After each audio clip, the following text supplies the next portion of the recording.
Welcome to Barry Charles Harness. In this episode, we're going to go through the Breeders' Crown races and big thing, the Interdominions. Yes, the big ones. Who is going to take out the Interdominion in 2023? And to me, it's been a bit of a disappointment that we don't have a national and Australasian flavour in the big Queensland Interdominions this season. But I'm going to get to it in this episode why this is happening and what they may need to do to look at changing it going forward.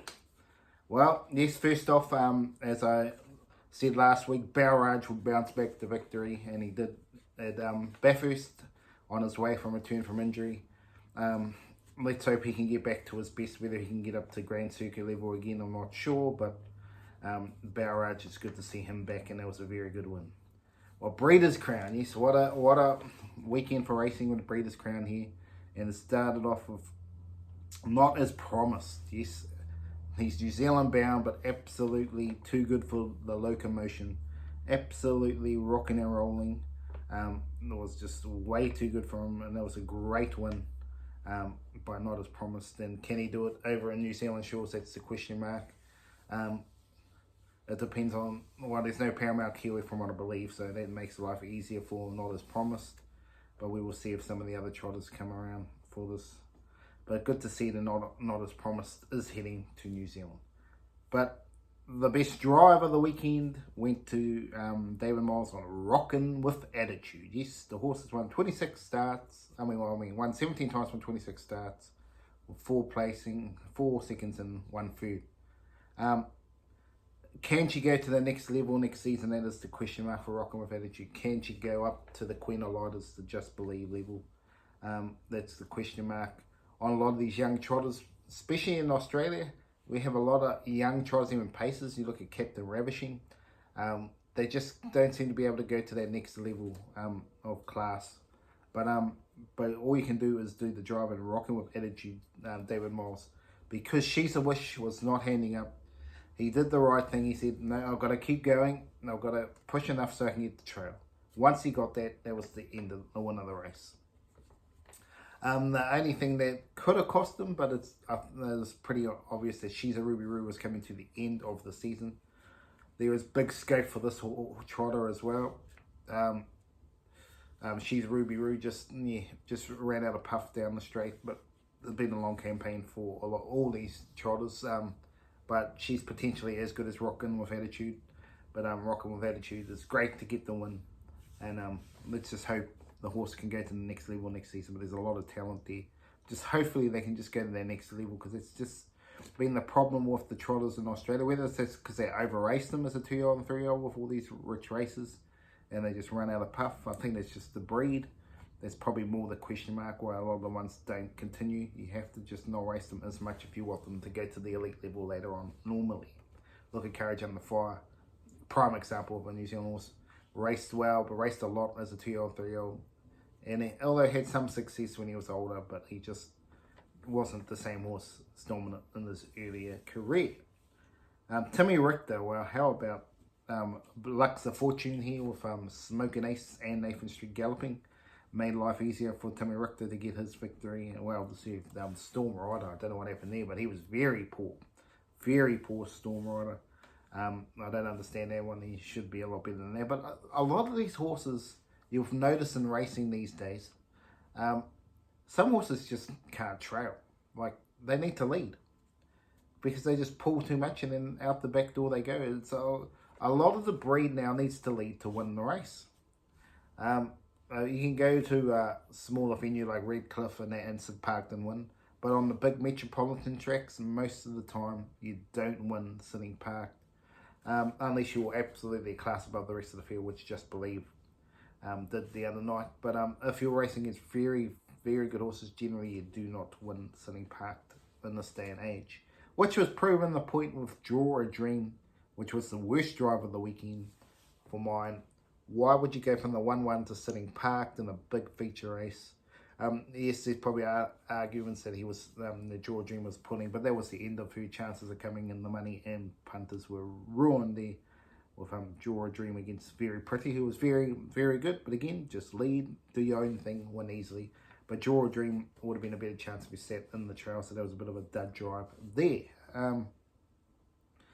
But yeah, the good, obviously, Perfect Class and Major Delight getting their wins was very good. But one of the good news stories is for Nordic Rain for John Newberry and Matt Newberry. Yes, good to see them get the job done. I played bowls with John Newberry when he was in New Zealand and Hamilton.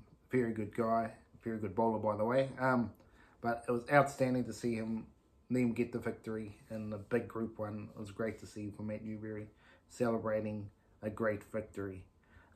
Now, one disappointment, and we're going to get to it, the Interdominions. But Hi, My Name is Jeff wins absolutely convincingly again.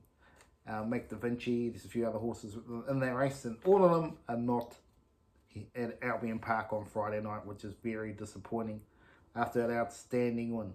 So, as we look into the Interdominions for 2023, let's have a look. No New Zealand representatives. Little from Victoria, none from WA. What do they do? It's very, very disappointing.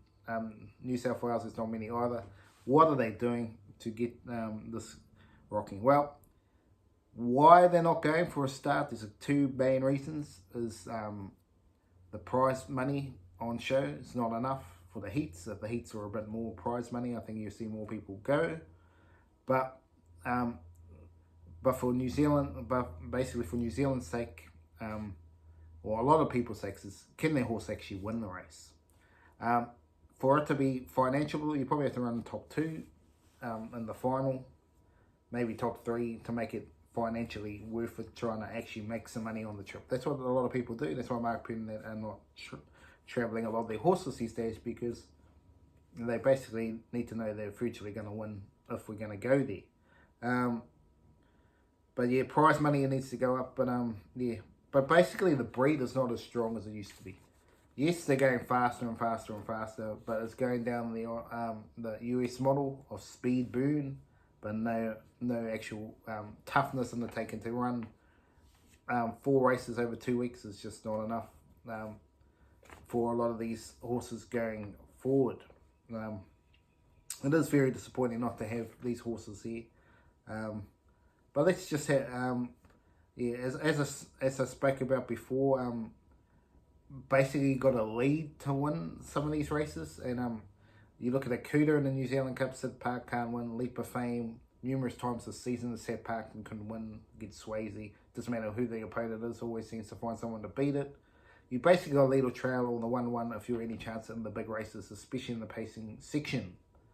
So that's why you're not seeing the New Zealand horses here. Akuta can't Sid Park to win, and with no gate speed, it makes it hard for him to be a dominating factor in the series. So that's probably clearly why he is not there.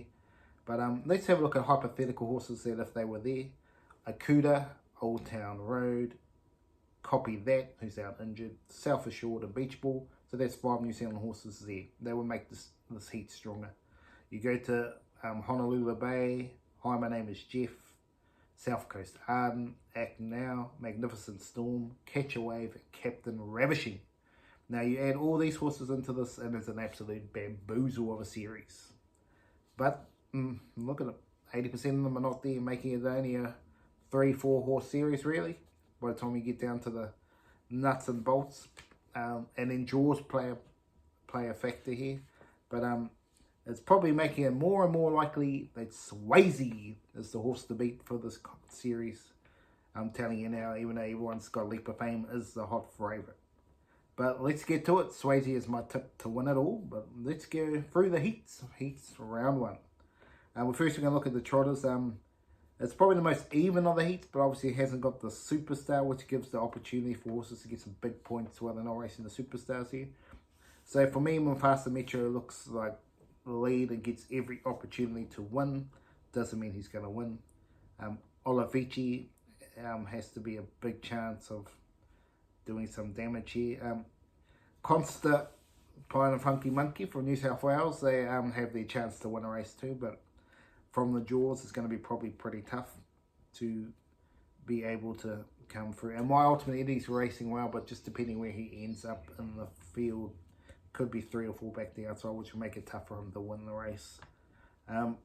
With Mufasa Metro with the gate speed, he's a big chance of leading, but whether he wins, Olafichi's a chance. But again, they're all going to have to sit parks, so it's going to be interesting. So Mufasa Metro gets his chance to win.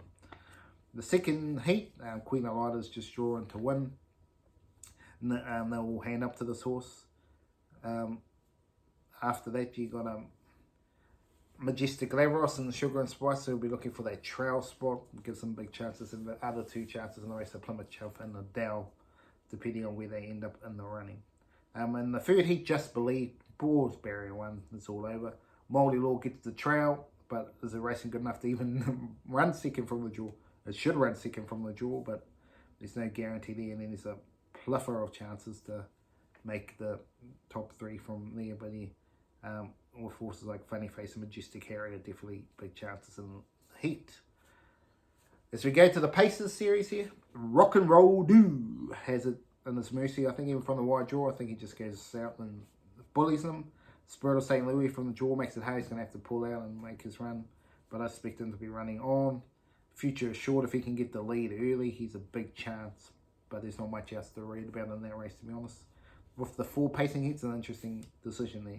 In the second heat, Better Eclipse looks set for victory with Captain Shuffle could try and lead and put some pressure on him. Better Sippet is the other chance. The third heat looks like Leap to Fame from the barrier 4. Dice X should lead early and gets a chance to trail. Gives him a big chance. Interesting will be the fireworks earlier of Black's Dance. Now, I think he's just got to go out, go guns blazing, tries to get a front of Leap of Fame. If he does that, he's a chance. If he sits back, I'm just not sure. He could run home and run third in there. So that's going to be a question mark in that race about Black's Dance, because he's got a lot of gate speeds. So it's going to be a question mark if he uses it or not. But yeah, Dice X for me is a good place bet, no guarantee. Because if he works too hard early, he'll run out of puff. But if he doesn't have to work too hard, which I don't think he will, depending on what Black's Dance does. And last heat, Swayzee. Swayzee will be winning. There's no doubt about it from my point of view. Turning up will probably cross early, but Swayzee will get there. And it could be a good Cornella bet, but Hot and Treacherous and another Playboy will have something to say about that. But Swayzee will win the last. And Swayzee, to me, looks the horse to beat in the series, because I think he can do more work than Leap of Fame. But again, it'll all come down to barrier draw. If Leap of Fame draws the lead and Swayzee's the second round, and Leap of Fame is the horse to beat. But Leap of Fame is not a guaranteed leader. That's the problem. He's depending on the horses inside him. It's going to be the question. You've got Spirit of St. Louis. He'll hold up Leap of Fame. There's a few horses that would hold up Leap of Fame. So Leap of Fame, it's going to need a good barrier draw and have horses going to hand up to him on the inside. But anyway, that's Barry Charles Harness for this episode. Have a great day out there.